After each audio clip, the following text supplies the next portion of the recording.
2022 के महासंग्राम की तैयारी। नमस्कार, लोकमंच न्यूज देख रहे हैं आप। मैं हूं आपके साथ सुरभि राजपूत। रामनगर में बीजेपी ने चिंतन शिविर आयोजित किया। इस चिंतन शिविर में बीजेपी के 2022 के विधानसभा चुनाव का रोड मैप तैयार किया जा रहा है।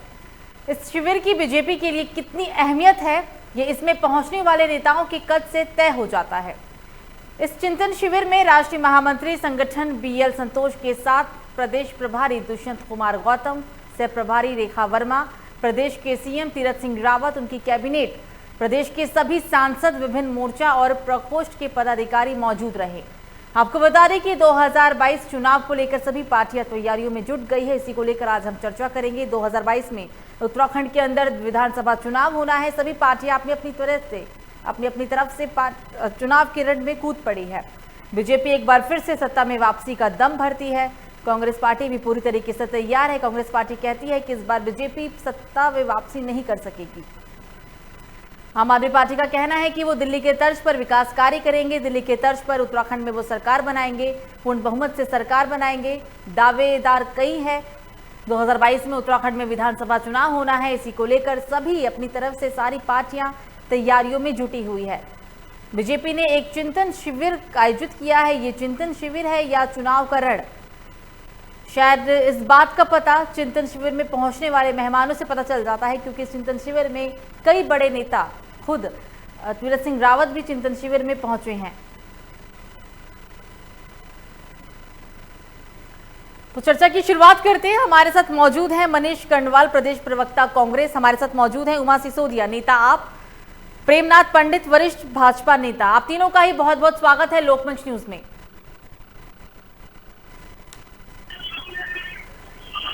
क्या आप मुझे सुन पा रहे हैं सभी? जी, मुझे आवाज आ रही है जी। चर्चा की शुरुआत करेंगे। प्रेमनाथ जी, सबसे पहले आपके पास आते हैं। 2022 में विधानसभा चुनाव होना है उत्तराखंड के अंदर। क्या लगता है, वापसी होगी बीजेपी की, एक बार फिर से सत्ता में काबिज हो पाएंगे?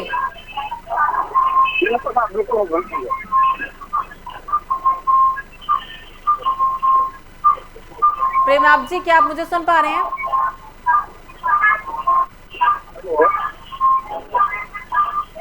सर, क्या आपको मेरी आवाज आ रही है? प्रेमनाथ जी, मेरा प्रश्न आपसे है। क्या आप प्रश्न को मैं दोहराऊं या सुना आपने? 2022 में उत्तराखंड के अंदर विधानसभा चुनाव होना है। कितनी तैयारी है? एक बार फिर से बीजेपी की सरकार बनेगी, क्या लगता है आपको? भारतीय जनता पार्टी की सरकार बनेगी और भारतीय जनता पार्टी कोरोना काल में बहुत मेहनत किया है, ठीक है ना। तो भारतीय जनता पार्टी इस तरह सरकार बनेगी, इसमें कोई दो राय नहीं।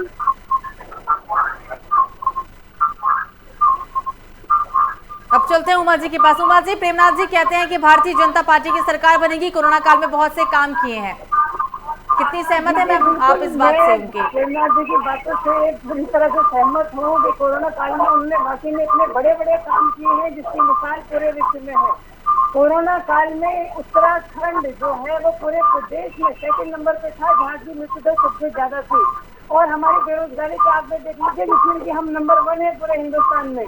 और बाकी तमाम जितनी कोरोना के टाइम में हमने जितनी सारी प्रॉब्लम झेली हैं और लगातार जो हम घोटाले झेल रहे हैं, चाहे वो कुल्लू में हुआ हमारे टेस्ट का घोटाला हो या नर्सिंग में अब जो 10-15 लाख रुपए जो मांगे जा रहे हैं, जो ऑडियो दुनिया भर के रिलीज हो रहे हैं, ये भी हमारे बीजेपी की सरकार के जो मुकुट है उसमें 4 चांद लगाता है।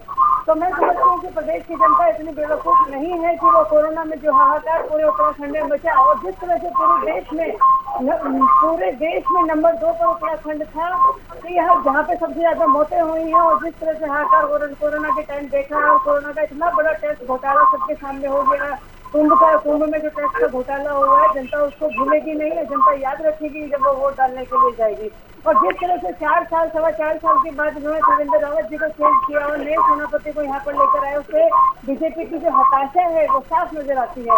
और अभी चर्चाएं चल रही है, कल ABP गंगा में दिखाया गया कि तीरथ रावत को भी हटाने की तैयारी हो रही है। यानी कि बीजेपी के पास सेनापति नहीं है और वो बार बार सेनापति चेंज करने की कोशिशों में लगे हुए हैं, जनता को बदलाने की कोशिशों में लगे हुए हैं।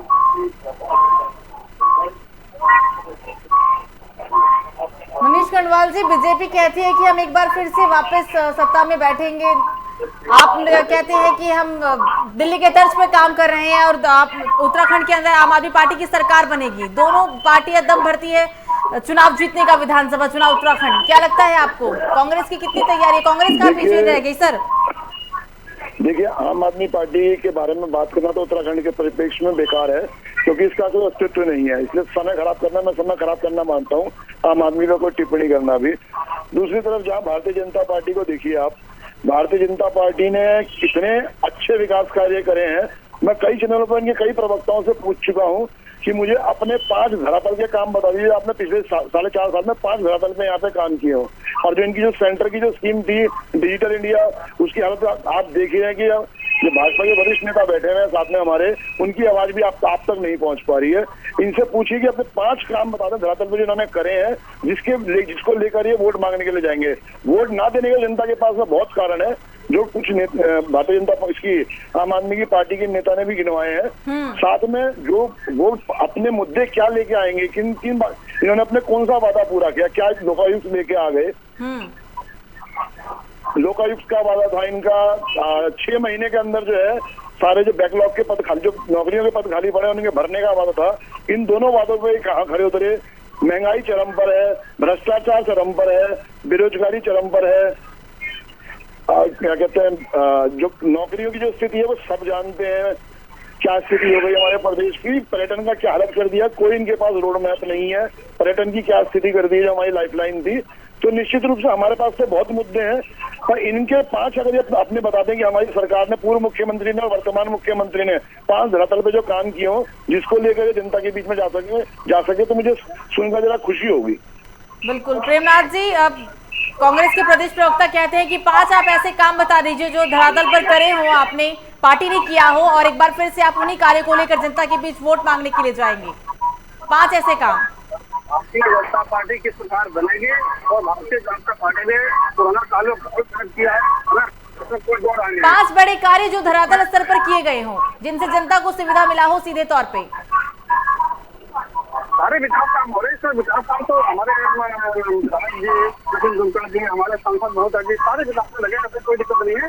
हम सरकार बनाएंगे इसमें, मतलब पूरा विश्वास है कि फिर से सरकार बनाएंगे। हमारे 5 काम तो पूछ लीजिए इनसे, 5 कोई काम बता देंगे सर। काम तो गिनवा नहीं पा रहे। हमारे पैसे काम वो सरकार है हमारी पूरी काम। अरे 5 तो बता दो भैया, केवल 5 बता दो तुमने उन सब में से। भाई साहब, इतनी बड़ा आपदा थी, इतनी बड़ा इतना बड़ा काम किया है। आपदा में देश में दूसरे नंबर पे थे हमारे वहाँ पे मौतों के आंकड़े। इसलिए आप अपने 5 काम बताओ जो आपने 5 काम किए हैं। ये प्राकृतिक आपदा थी, ठीक है ना, इसमें कुछ ऐसा कोई नहीं था, ठीक है। देखिए, हमारी सरकार ने फिर भी नंबर घर से लगे रहे बिल्कुल और काम किया उसमें। कोरोना कंट्रोल कैसे नहीं कर पाए सर? कि हम घोटाले करने का काम किया। मौतों के मामले में पूरे उत्तराखंड में हम लोग, पूरे देश में हम लोग 2nd नंबर पर आ गए। इतना बड़ा कुंभ का घोटाला किया। आप अपने आप को हिंदुओं की झंडा बरदार पार्टी बोलते हो। आपकी जो राजनीति वो हिंदू मुसलमान के ऊपर चलती है। इतने हिंदुओं की मौत की जिम्मेदारी आप लेंगे या नहीं लेंगे, आपने बताइए। कुंभ में जो आए हुए तो सारे हिंदू थे। आपने हिंदुओं की आस्था पर इतना बड़ा कुठाराघात किया है कि कुंभ में आपने गलत तरीके से टेस्ट किए थे। एक घर में 3-3 हजार लोग आपने दिखा दिए। इस तरह के टेस्ट आपने किए। और वो आप ये बताइए कि कुंभ, ये जो कोरोना की गलत टेस्टिंग की वजह से जो कोरोना फैला उत्तराखंड में और मरने वाले उसमें सारे हिंदू थे। आप ये बताइए इसकी जिम्मेदारी क्या बीजेपी लेती है? अपने आप को हिंदुओं की सबसे बड़ी झंडा बरदार पार्टी कहने वाली हिंदुओं की मौत की जिम्मेदार है। आप इस बात का जवाब दीजिए। हेलो प्रेमनाथ जी, सुन पा रहे हैं हम सभी आपको, बोलिए सर, जवाब दें। भारतीय जनता पार्टी का हिंदू इस्तेमाल नहीं करती है ना, और भारतीय जनता पार्टी का एक ही उद्देश्य है कि सबका सम्मान, सबका विकास। भारतीय जनता पार्टी का हिंदू मुस्लिम बात नहीं करती है, सबको सम्मान करती है। और रट पकड़ रही ना कि हिंदू मारे गए आपके कुंभ के घोटाले की वजह से, तो आपने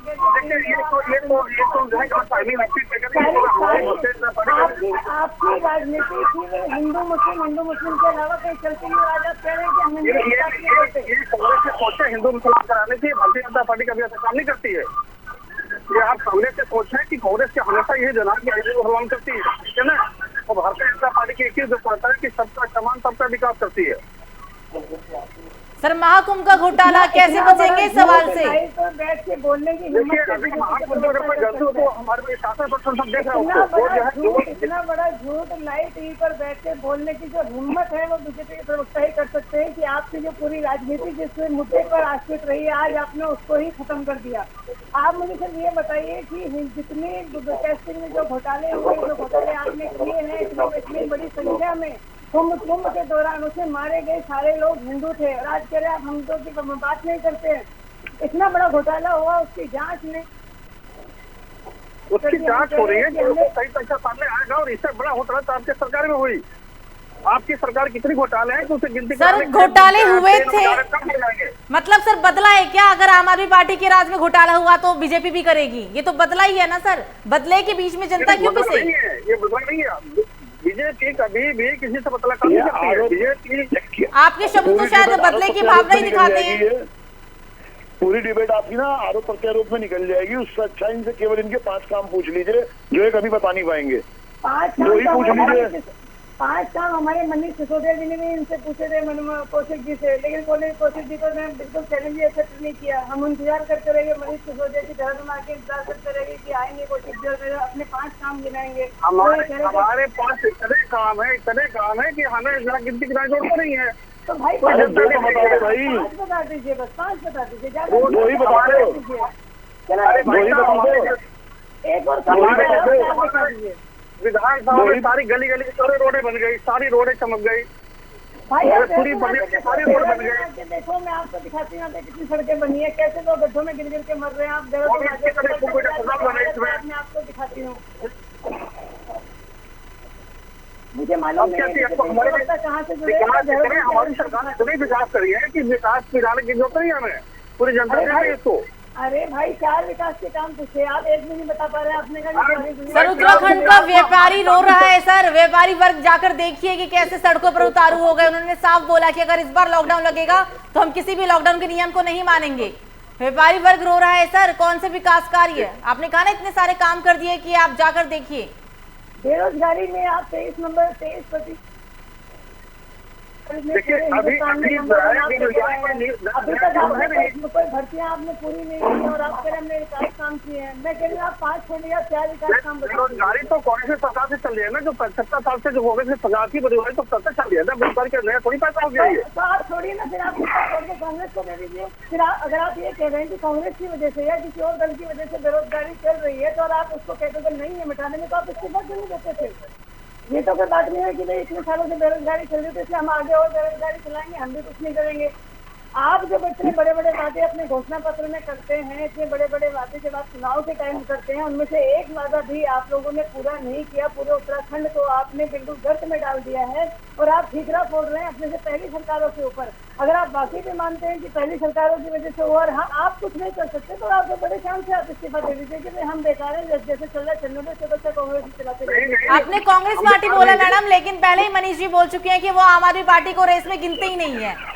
बात करना ही फिजूल होगा और आप कांग्रेस पार्टी का तरफदारी कर रही है मैम। उत्तराखंड में कुछ नहीं है, वो कहीं से कहीं है ही नहीं है, तो उसकी बात करना बेकार है।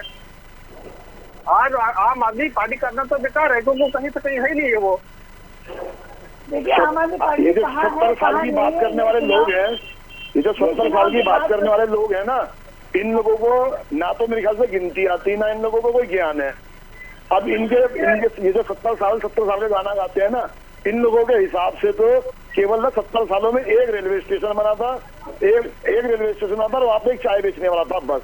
इनका 70 साल का इतिहास इन्हें इतना ही पता है।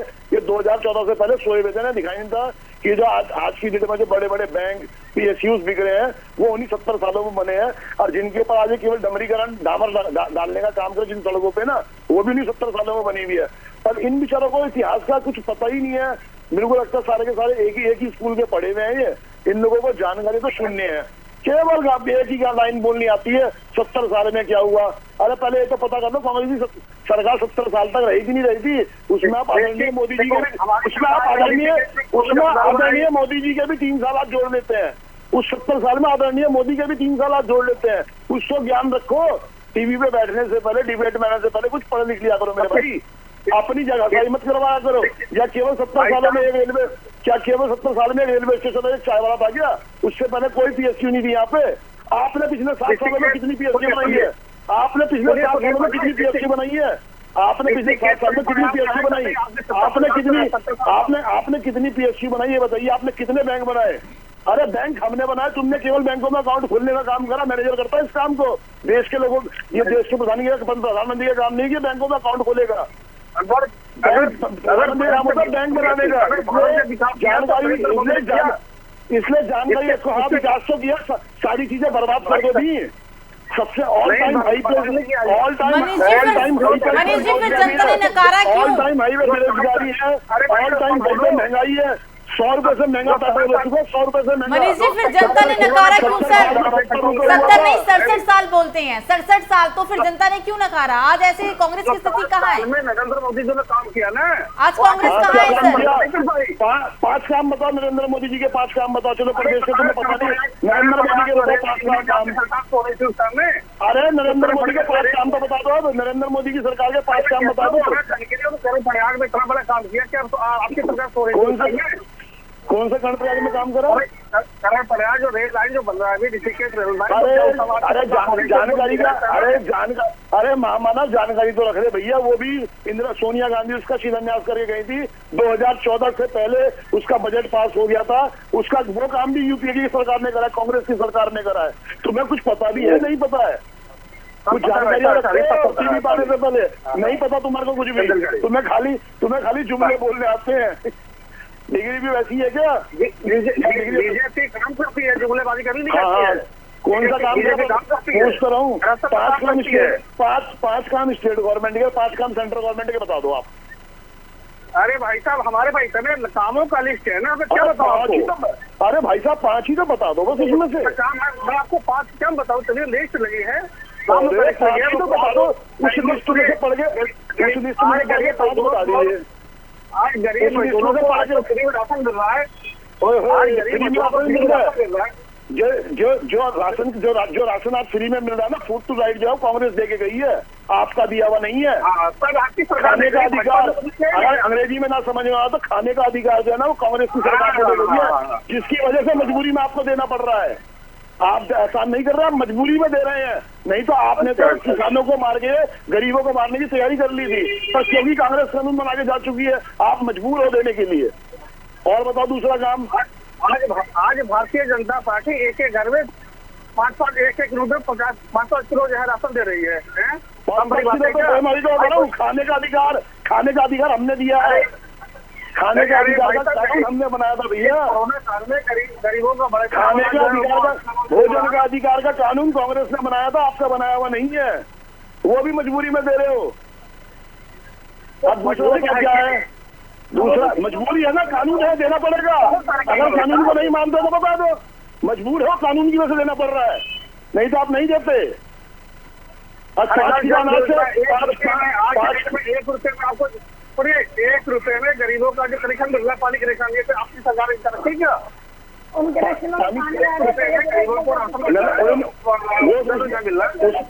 नलके में पानी आ रहा है, उस नलके में पानी आ रहा है। तुम्हारे सपनों में आ रहा होगा मेरे भाई, नहीं आ रहा पानी, मानो बात को। नरेंद्र मोदी और हमारी भारतीय जनता पार्टी काम है, ठीक है ना? भारतीय जनता पार्टी का काम होता है, बातें कम काम ज्यादा करती है। हाँ, बातें के अलावा करते तो कुछ नहीं, गप्पों के अलावा। घोटाले का जवाब कौन देगा सर? काम के साथ साथ घोटाला भी करती है। घोटाले का जवाब कौन देगा? महाकुंभ घोटाला सर जवाब कौन देगा? जांच तो चल रही है, जवाब कौन देगा? आगे 15 लाख रुपए हमारे अकाउंट में तो किसी के आए नहीं, बाकियों के तो इनके अकाउंट में 15 लाख रुपए आए हुए। नहीं चाहते हमारे को 15 लाख खाते में दे देंगे, उससे ज्यादा गरीब जनता को अभी तक ना दे दिया। अभी क्या 15 लाख रुपए अकाउंट में आएंगे? आपके माननीय मोदी जी ने बोला था, हमने तो बोला नहीं आज तक। आपने बोला था कि 15 लाख रुपए आएंगे। अगर आपको नहीं आता तो वीडियो उठा के देख लीजिए। हरिद्वार 4 लाइन भारतीय जनता पार्टी ने बनाया। हरिद्वार 4 लाइन जो है ना 2009 से इसका चल रहा है काम। 2009 में कांग्रेस की सरकार थी, तुम्हारी सरकार नहीं थी। तुम्हारी सरकार तो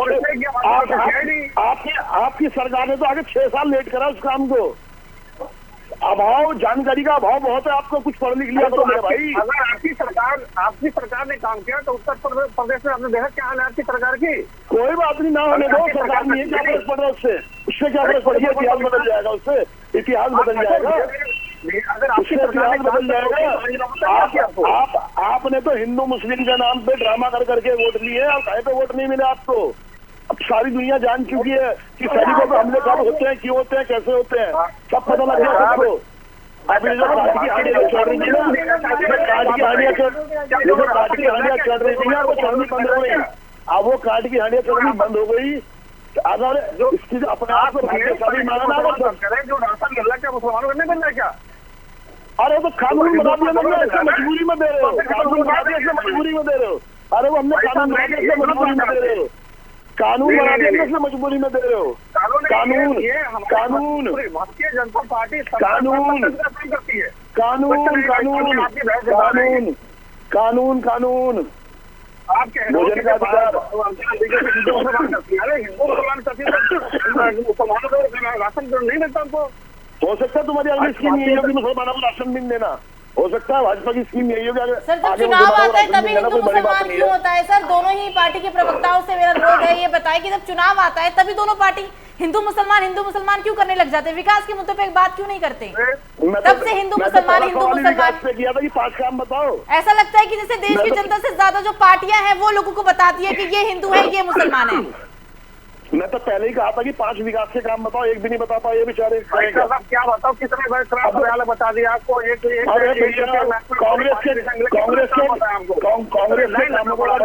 कांग्रेस के कामों को तुम अपना बताओगे तो कुछ काम ढूंढना चल जाएगा। ये तो वही बात हो गई, सारे काम कांग्रेस ने किया तो आपके धीरे धीरे खत्म क्यों हो रहा है ये बताओ मेरे को।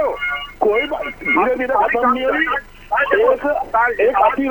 एक बुखार चढ़ा था लोगों को ना अति राष्ट्रवाद का, जुमलों का, 15 लाख दूंगा, अच्छे दिन आएंगे, महंगाई डायल है, ये जो झूठ बोले गए थे ना, अब वो झूठों का पर्दा खुल गया। 70 साल में 70 रुपए हुआ पेट्रोल, 70 साल में 70 रुपए हुआ पेट्रोल का रेट। आज की डेट में 110 रुपए है 7 सालों में, 40 रुपए 7 साल में। कांग्रेस पार्टी की सरकार आएगी तो वापस 70 रुपए हो जाएगा पेट्रोल, 110 से 70 रुपए हो जाएगा। अब देखो काम कितना विकास किया आपने, उत्तर प्रदेश में सफाया है, कितना विकास किया आपने। अरे उससे क्या फर्क पड़ रहा है? उत्तर प्रदेश बिहार में सफाया है, बंगाल में सफाया है, सब सफाई है। तुम मेरे को 5 काम तुम्हें पता नहीं, कांग्रेस के कामों को तुम अपना काम बताते हो। सरदार पटेल को तुम अपना नेता मान लेते हो, अटल बिहारी वाजपेयी को घर में बैठा देते हो आराम से। बहुत देर से उमा जी कुछ कहना चाह रही है, बोलिए मैम। उमा जी कुछ कहना चाह रही है सर, बोलिए मैम, आप बोलिए बहुत देर से बोलना चाह रही है। बीजेपी के बीच में देखने को मिल रही है, ये हमारे देश का सबसे बड़ा दुर्भाग्य है कि ये दोनों पार्टियां भ्रष्टाचार के मामले में, अगर मैं भ्रष्टाचार की बात करूंगी तो उसमें ना कांग्रेस क्या कहते हैं पीछे है, ना बीजेपी पीछे है। अब चुनाव का टाइम है तो दोनों बैल जो है ना एक दूसरे के सिर में सींग मार रहे हैं, बिल्कुल दिखा रहे हैं कि हम ज्यादा बेटर है और हम ज्यादा बेटर है। लेकिन अगर देखा जाए तो ये दोनों ही पार्टियां एक दूसरे से मिली हुई हैं। इसका मैं उदाहरण बहुत अच्छा बता सकती हूँ। बताइए। उत्तराखंड में चुनाव होता है तो हम हमेशा कहते हैं कि हम उसके घोटाले खोलेंगे, उसके घोटाले खोलेंगे। 2017 में हमने देखा हरीश रावत जी का कितना बड़ा स्टिंग पकड़ा गया और कितनी दर कांग्रेस की हुई और बीजेपी ने उस पूरे किस्से को पूरी तरह से भुनाया, जगह जगह प्रोजेक्टर में वो स्टिंग दिखाया और हरीश रावत की सरकार को बिल्कुल जाने के लिए अलविदा कह दी, मतलब होना पड़ा। उसके बाद बीजेपी ने कहा कि हम इस पूरे प्रकरण की जांच कराएंगे और जांच इतनी बढ़िया कराई कि वो जो सारे लोग जो उस पूरे घोटाले के दोषी थे उन सब लोगों को इन्होंने मंत्री पदों से नवाज दिया।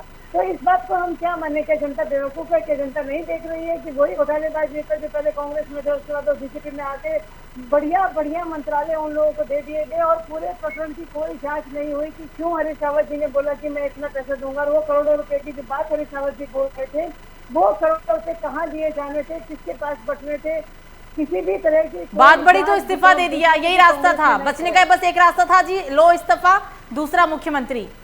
एक पार्टी घोटाला करे, एक पार्टी घोटाले से बचाए, है ना? मेरा कहने का मतलब यही है कि पिछले 7 साल में केंद्र की सरकार है, अगर एक भी घोटाला बता दो आप। मैं आपसे कि आपने कांग्रेस के घोटालेबाजों को बीजेपी में बुलाकर उत्तराखंड में ही सर बड़े 2 घोटाले, एक महाकुंभ का, दूसरा आप बता रही है मैम। उत्तराखंड की बात कर लीजिए सिर्फ। 7 साल तो पता नहीं, 7 साल में तो सब 700 घोटाले होंगे। क्या जांच हो रही है? जब कोई घोटाला नहीं हुआ है, देखिए कोई घोटाला नहीं है। सुनिए, जब यही 8-9 विधायक, जब ये सारे विधायक कांग्रेस में थे तो ये बहुत खराब थी, सब घोटालेबाज थे, सब भ्रष्टाचारी थे, सब कुछ थे। बीजेपी में आए तो बिल्कुल वॉशिंग पाउडर में नहा के आए। उसके बाद जब ये सारे के सारे बीजेपी में आ गए तो आपने फिर इनको मंत्री पदों पर बैठा दिया और उसके बाद आपने घोटाले की कोई जांच नहीं की। मेरा तो आपकी सरकार आपकी ज्यादा अच्छी काम कर रही थी, तो आपकी सरकार जब बढ़िया काम कर रही थी तो वहाँ से जो है कुछ नेता आए कांग्रेस के, तो क्यों आए फिर? अगर आपकी सरकार ज्यादा अच्छी थी तो क्या मेरे समझ में नहीं आया? ये कांग्रेस पार्टी की नेता नहीं है सर, ये आप नेता हैं। उमर सिसोदिया जी आप आम आदमी पार्टी की नेता हैं। मैं ये कह रहा हूँ कि आपके कांग्रेस से जो भारतीय जनता पार्टी में जो भी नेता है, तो आपकी कांग्रेस की सरकार बहुत ज्यादा बढ़िया थी, तो क्यों आए फिर? ये सवाल मनीष जी के लिए। मनीष जी जवाब दे दीजिए सर, क्योंकि आप ही हैं प्रदेश प्रवक्ता कांग्रेस के। बोलिए। भारतीय जनता पार्टी साफ सुथरी सरकार है और भारतीय जनता पार्टी में कभी भेदभाव नहीं होता है। मनीष जी आवाज आ रही है सर? मनीष जी क्या आप मुझे सुन पा रहे हैं?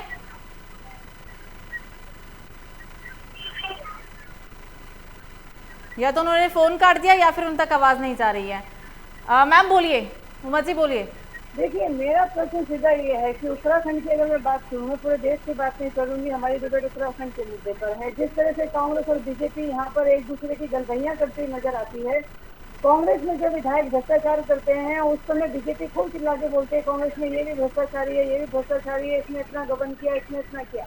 उसके बाद जब सारे भ्रष्टाचारी उसके बीजेपी में आ जाते हैं तो उनके ऊपर कोई जांच नहीं होती, उनके किसी घोटाले पर जांच नहीं होती और उसके बाद उनको बड़े बड़े मंत्रालय थमा दिए जाते हैं।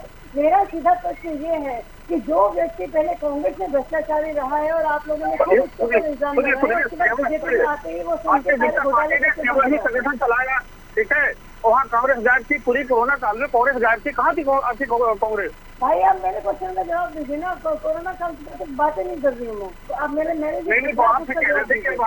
सर हमें कांग्रेस से कुछ उम्मीद नहीं है सर, कांग्रेस नहीं है सत्ता में। पब्लिक जनता के साथ थी, आपकी कांग्रेस कहाँ थी उस टाइम में? कांग्रेस की प्रेमनाथ जी बात कांग्रेस बीजेपी का नहीं है, कांग्रेस नहीं है सरकार में, कांग्रेस नहीं है केंद्र में, केंद्र में बीजेपी है। सभी को जवाब बीजेपी से चाहिए, सारे प्रश्न बीजेपी के लिए है। तो बीजेपी कर तो रही है, बीजेपी आपको केंद्र में भी काम कर रही है, राज्य में भी काम कर रही है और बीजेपी बहुत बढ़िया काम कर रही है और अगले बार फिर बीजेपी आएगी, आपको उत्तराखंड सरकार बनेगी बीजेपी की। एंकर महोदया, उसमें माननीय बीजेपी के प्रवक्ता से मेरे क्वेश्चन का जवाब चाहिए कि जो सारे भ्रष्टाचारी पहले कांग्रेस में थे, जब आप कहते थे कि सारे भ्रष्टाचारी हैं, तो भ्रष्टाचारी कोई कदम का काम है नहीं है, आप भ्रष्टाचारी कैसे कर सकते हैं? आप मतलब कांग्रेस में थे तो वो भ्रष्टाचारी थे, बीजेपी में हो गए तो वो नहा धो के निकले बिल्कुल वॉशिंग पाउडर से, वॉशिंग मशीन में। वो ये कानून का काम होता है ना। तो मतलब कांग्रेस में थे तो सारे भ्रष्टाचारी थे, ठीक है, बीजेपी में आते वो सारे शुद्ध हो मैं तो नहीं कह रहा हूँ। सर कहेंगे क्या देखा है, कहेंगे कैसे सर? देखा है ना, ये तो वो वही तो कह रही है मैम कि हमने देखा है। जब कांग्रेस में थे तो सभी भ्रष्टाचारी थे, कितने आरोप थे, क्या कुछ था। जब बीजेपी में आ गई तो आपने मंत्री पद से नवाज दिया, वो यही तो पूछ रही है। वो अगर भ्रष्टाचारी होते तो बीजेपी मतलब बीजेपी में नहीं आते, वो भ्रष्टाचारी होते। कांग्रेस में थे तब तक वो भ्रष्टाचारी थे, बीजेपी में आ गए तो भ्रष्टाचारी नहीं रहे। बीजेपी में कभी कोई भ्रष्टाचारी काम करता नहीं है, बीजेपी नहीं करता। हमने कब मैंने बोला बीजेपी करता है, या बुआ मैडम बोल रही है कि बीजेपी करता है? उनका ये प्रश्न है कि जब कांग्रेस पार्टी में ये नेता थे तो उस टाइम पे वो भ्रष्टाचारी थे, लेकिन जब बीजेपी ज्वाइन करते हैं तो मंत्री पद से नवाज दिया जाता है, कोई जांच नहीं, कुछ नहीं। उनका प्रश्न ये है। तो उस टाइम तो उनकी कांग्रेस सरकार थी, जब वो कांग्रेस में आए हैं तो उस टाइम कांग्रेस की सरकार थी, हरीश रावत जी मुख्यमंत्री थे उस टाइम में। सवाल कुछ और है सर, जवाब कुछ और दे रहे हैं, समय है नहीं, इसलिए मुझे ना चाहते हुए भी इस चर्चा को यही समाप्त सर ना चाहते हुए भी मुझे इस चर्चा को यही समाप्त करना होगा। आप तीनों ही हमारे साथ जुड़े, इसके लिए आप तीनों का बहुत बहुत शुक्रिया। तो 2022 में उत्तराखंड के अंदर विधानसभा चुनाव होने वाला है। चुनाव को लेकर सभी पार्टी अपनी तैयारियों में जुट गई है। बीजेपी अपने दम पर एक बार फिर से सरकार बनाने का दावा करती है। आम आदमी पार्टी कहती है कि हम दिल्ली के तर्ज पे काम करेंगे, दिल्ली के तर्ज पर सरकार बनाएंगे और विकास कार्य करेंगे। आरोप प्रत्यारोप दौर शुरू हो चुका है क्योंकि उत्तराखंड के अंदर 2022 का विधानसभा चुनाव है। इसी को लेकर ये पूरी चर्चा थी। अभी के लिए मुझे दीजिए इजाजत। लोकमंच न्यूज पर खबरों का सिलसिला जारी रहेगा। नमस्कार।